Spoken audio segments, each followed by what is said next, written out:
శ్రీ గురుభ్యో నమః. శ్రీ మహాగణపతే నమః. 6 ఏప్రిల్ 2025 నుండి 12 ఏప్రిల్ 2025 వరకు ద్వాదశ రాశుల వారికి చంద్రమాన్ని అనుసరించి ఒక వారం రోజుల పాటు ఎలా ఉంటుందని చూద్దాం. ముందుగా కొన్నటువంటి గ్రహస్థితి చూసినట్లయితే పంచగ్రహ కూటమి రాహువు, బుధుడు, శుక్రుడు మరియు అదేవిధంగా రాహువు, బుధుడు, శుక్రుడు రవితో కలవటం ద్వారా పంచగ్రహ కూటమి మీనరాశిలో జరుగుతున్నది. అదేవిధంగా కుజుడి యొక్క సంచారం అనేది నీచత్వం పొంది 2వ తారీఖున తన యొక్క స్థితి అనేది కర్కాటకంలో జరుగుతున్నది. మరియు వాటితో పాటు కేతువు యొక్క స్థితి మనం గమనించినట్లయితే కన్యలో జరుగుతున్నది. ఇటువంటి గ్రహస్థితి రాబోతున్నటువంటి వారం రోజుల పాటు ద్వాదశ రాశుల వారికి ఎటువంటి ఫలితాలు ఇవ్వబోతుంది అనేది చూద్దాం. మీనరాశి వారికి వారం సానుకూలమైనటువంటి ఫలితాలు గోచరిస్తూ ఉన్నాయి. వృత్తిపరంగా, వ్యాపారపరంగా, శారీరక మానసికమైనటువంటి శ్రమ అనేది కొద్ది ఎక్కువగా ఉంటుంది. జన్మరాశిలో జరుగుతున్నటువంటి ఒక షష్టగ్రహ కూటమి కొద్ది మానసికమైనటువంటి ఆందోళన కలిగించే విధంగా ఉంటుంది. జన్మరాశిలోకి సంచారం చేస్తున్నటువంటి శని ఆరోగ్యపరంగా కొన్ని జాగ్రత్తలు అనేవి తీసుకోవాలి. రాశిలో ఉండేటువంటి వారు వైవాహిక జీవితంలో ఎవరైతే కొనసాగుతున్నారో వారికి చిన్న చిన్న మానసికమైనటువంటి శ్రమ ఉన్నప్పటికీ వాటి నుంచి బయటకు రావడానికి మీరు చేసేటువంటి ప్రయత్నాల్లో విజయాన్ని సాధిస్తారు. ఖర్చు విషయంలో ఒక రకంగా డబ్బు సంపాదించినటువంటి డబ్బులో ఎక్కువ పాళ్ళు వృధాగా ఖర్చు అవుతుందని చెప్పి ఒక ఆలోచనలోకి రాగలుగుతారు. ఈ ఖర్చును తగ్గించుకోవడానికి ఎక్కువగా ఆలోచిస్తారు. ఈ రాశిలో ఉండేటువంటి వారికి జన్మరాశిలో సంచారం చేస్తున్నటువంటి శని యొక్క సంచారం అష్టమ దృష్టి కలిగి ఉంది. తద్వారా వచ్చినప్పటికీ జీవిత భాగస్వామి ఆరోగ్య సంబంధితమైన విషయాల్లో జాగ్రత్తలు తీసుకోండి. ఈ రాశిలో ఉండేటువంటి వారు ముఖ్యంగా అత్త కోడళ్ళ యొక్క చిన్న చిన్న సమస్యలు ఎక్కువగా అవుతాయి. అత్తకి కోడలికి పడకపోవటం కానీ, లేకపోతే జీవిత భాగస్వామి తరపు బంధువుల యొక్క ప్రభావం కానీ ఎక్కువగా ఉంటుంది. ఆ యొక్క ప్రభావం నుంచి బయటికి రావడానికి ఎక్కువగా జాగ్రత్తలు తీసుకొని బయటకు రావడానికి ఎక్కువగా ప్రయత్నం చేస్తూ ఉంటారు. మీరు మీ పని చేసుకుంటున్నా సరే ఒక ఫోన్ కాలు లేకపోతే ఏదో ఒక విషయం మీకు ఫోన్ ద్వారా కానీ తెలిపి 2-3 మాటలు మాట్లాడి మీ మనస్సుని గాయపరిచేటువంటి వారు ఎక్కువగా ఉంటారు. వారి నుంచి జాగ్రత్తగా ఉండాలని చెప్పి భావిస్తారు. ఈ ఉన్నటువంటి స్థితిలో రీత్యా ఈ యొక్క దైవారాధన మీద ఎక్కువగా మనసు కేంద్రీకరించాలని చెప్పి భావిస్తారు. శారీరక మానసికమైనటువంటి శ్రమ అనేది ఎక్కువగా ఉంటుంది.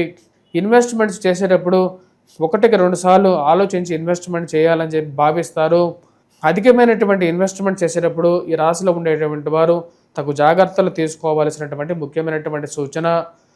ఎందుకంటే కుజుడు అంత సానుకూలమైనటువంటి స్థితిలో లేడు. వ్యాపార పరంగా రావాల్సినటువంటి డబ్బు గురించి ఎక్కువగా ఆలోచిస్తూ ఉంటారు. పెట్టినటువంటి ఇన్వెస్ట్మెంట్స్కి రావాల్సినటువంటి డబ్బు గురించి ఎక్కువగా ఒకటే రకమైనటువంటి ఆలోచనలో ఉంటూ ఉంటారు. ఈ రాశిలో ఉండేటువంటి వారు వైవాహిక జీవితంలో కొన్ని జాగ్రత్తలు తీసుకోవాల్సినటువంటి ముఖ్యమైనటువంటి సూచన. సమయానికి రావాల్సినటువంటి సంబంధాల గురించి మీరు చేస్తున్నటువంటి ప్రయత్నాలు, ఇంట్లో వారికి వివాహం చేయాలి ఎలాగైనా సరే అని చెప్పి మీరు చేసేటువంటి ప్రయత్నాల్లో 1 అడుగు ముందుకు వెళ్తే 2 అడుగులు వెనక్కి రావటం అర్థం కానటువంటి వ్యవహారంగా ఉంటుంది. కుటుంబంలో ఉన్నటువంటి వారికి వివాహం జరగటం, ఆ వివాహ వేడుకల్లో పాల్గొనటం, బంధువులతో సత్సంబంధాలు ఏర్పరచుకోవాలి అని చెప్పి భావిస్తారు. మీరు ఒకటి తెలిస్తే దైవం ఇంకోటి తెలిసినట్లుగా మీరు ఎంత దగ్గరగా అవ్వాలనుకున్నా సరే కొంతమంది వారి యొక్క మనస్సులో ఉండేటువంటి కుంచితమైనటువంటి మనస్తత్వం ద్వారా మీకు దూరంగా జరగడానికి ఎక్కువగా వారు ప్రయత్నం చేస్తూ ఉంటారు. యొక్క విషయాలన్నింటినీ గమనిస్తూ ఉంటారు. సరైనటువంటి సమయంలో సరైనటువంటి నిర్ణయం తీసుకోవాలి. వీరి నుంచి ఎలాగైనా సరే మీకు రావాల్సినటువంటి ప్రతిఫలాన్ని పొందాలని చెప్పి భావిస్తారు. ఇన్వెస్ట్మెంట్స్ పరంగా అంతా సానుకూలంగా ఉన్నప్పటికీ కూడా రిటర్న్స్ ఎందుకు రావట్లేదో అర్థం కానటువంటి వ్యవహారంగా ఉంటుంది. మానసికమైనటువంటి చింత అనేది కొంచెం ఎక్కువగా ఉంటుంది.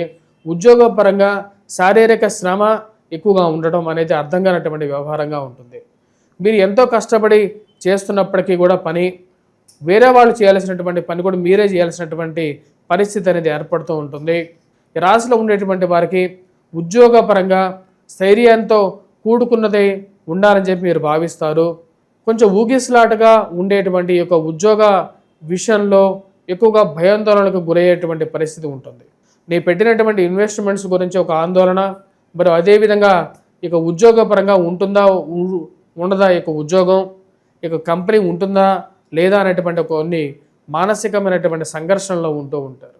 ఈ రాశిలో ఉండేటువంటి వారికి జన్మరాశిలోకి శనిగ్రహ సంచారం అంత సానుకూలమైనటువంటి ఫలితాలు ఇచ్చే విధంగా లేదు. ఈ రాశిలో ఉండేటువంటి వారు వెంకటేశ్వర స్వామి దేవాలయ దర్శనం చేసుకోండి, రాహుగ్రహం మంత్రజపం చేసుకోండి, దుర్గాదేవిని పూజించండి. విద్యార్థులు ముఖ్యంగా వటవృక్షం చుట్టూ ప్రదక్షిణ చేయండి, అవి సానుకూలమైనటువంటి ఫలితాలు ఇవ్వగలుగుతుంది. వ్యాపార రీత్యా వ్యాపారస్తులు ఈ యొక్క మంగళవారం పూట, ఈ యొక్క నెలలో ఈ మంగళవారం పూట హనుమాన్ దేవాలయంలో హనుమంతుడికి ఆకుపూజ చేయించండి. ఆంజనేయ స్వామికి సానుకూలమైనటువంటి ఫలితాలు పొందగలుగుతారు. స్వస్తి.